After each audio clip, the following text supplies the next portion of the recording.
it's Anna here, back with another video to add to my inner work series. And so this is a recap of what we've discussed so far. And I highly recommend that if you are going through my inner work series, you start from the beginning. There is a structure, and I feel like it would make a lot more sense for you to actually follow and watch each video in order. So today we'll be discussing the power of forgiveness.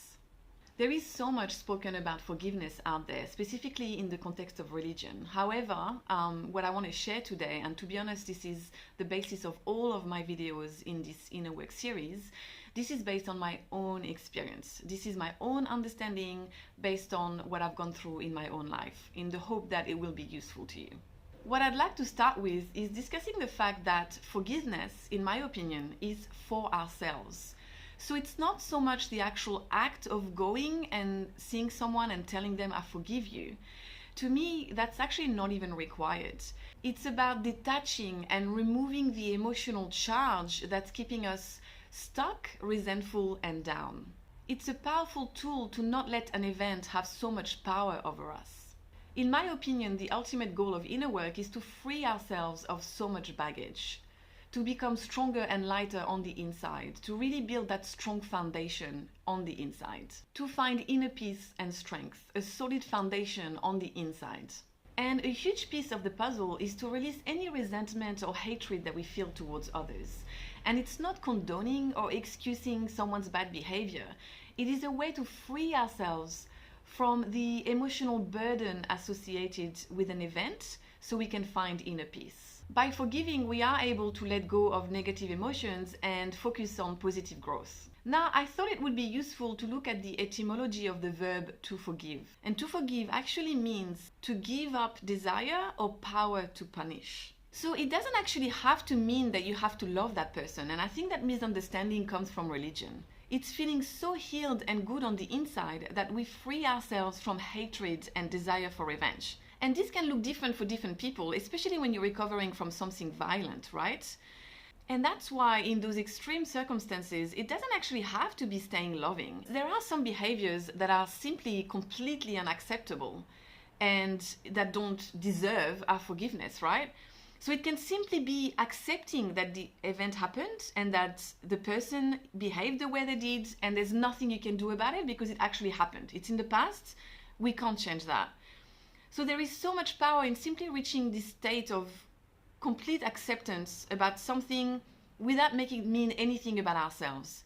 Because what I've realized actually is that a lot of suffering actually happens not because of the actual event, but because of what we make it mean about ourselves. And usually it's something negative. And what has really helped me is realizing that someone's actions aren't personal and don't mean anything about me. They are either wounded or completely fucked in the head, and that actually has nothing to do with me. Now, of course, this process takes time, and there is no one size fits all, but I do believe that you cannot actually fast track this process. So if you tend to be a loving person, there is a tendency to want to actually fast track that, and want to stay loving and compassionate about people who sometimes actually abuse you. And this can be a way to bypass the anger and the grief that we need to feel, and to bypass the need to put very firm boundaries. It's very important for loving people especially to protect your heart.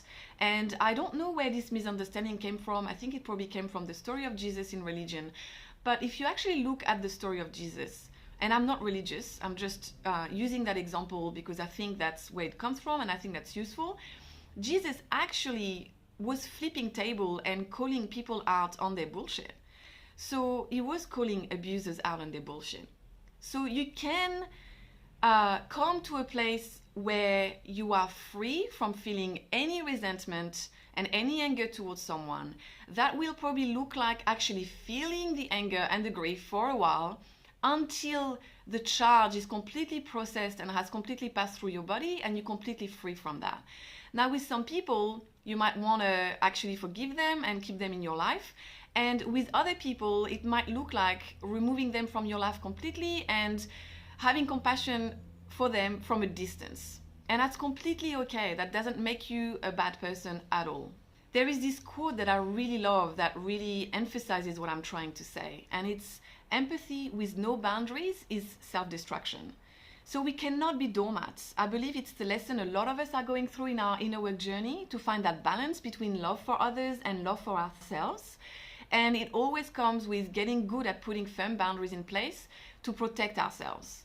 So, we can go through all that and come to a place where we either have compassion for people or we actually don't have compassion. Maybe we just have neutral feelings.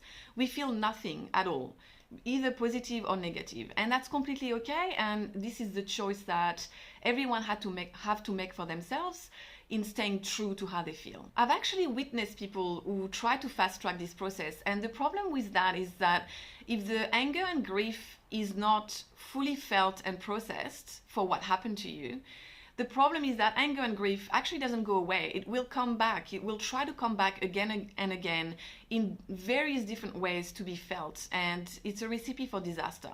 So to put it simply, you cannot betray your own feelings. You have to go through the process. You have to give yourself grace and compassion to honor your feelings as you feel them and go through them and process them, because there is no bypassing that very important part. The forgiving process cannot be forced. It comes from within. And again, to emphasize this point, it's about removing the energetic charge within you.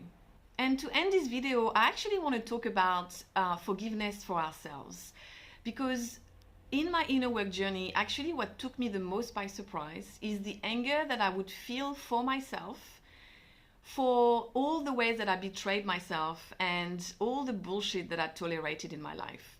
And I didn't see that one coming. And there are many ways that I could intellectualize the fact that I shouldn't feel that way.